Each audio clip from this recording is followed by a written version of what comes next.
আসসালামু আলাইকুম। আসলে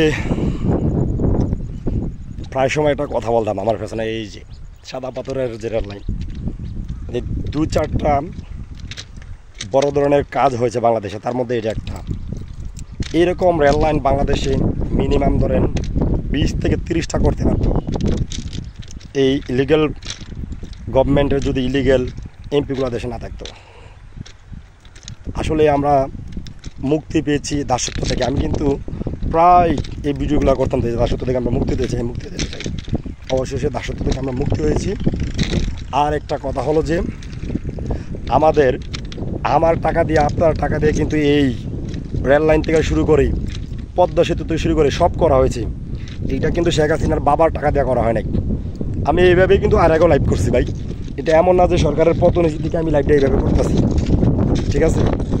তো আমার একটা কথা থাকবে, সবাই আসুন আমরা আমাদের স্থাপনাগুলো আমরা না ভাঙবো। আজকে থেকে আমরা শান্তশিষ্ট হব এবং এবং দেশের সম্পদ রক্ষার জন্য সবাই প্রতিজ্ঞাবদ্ধ হব। ধন্যবাদ।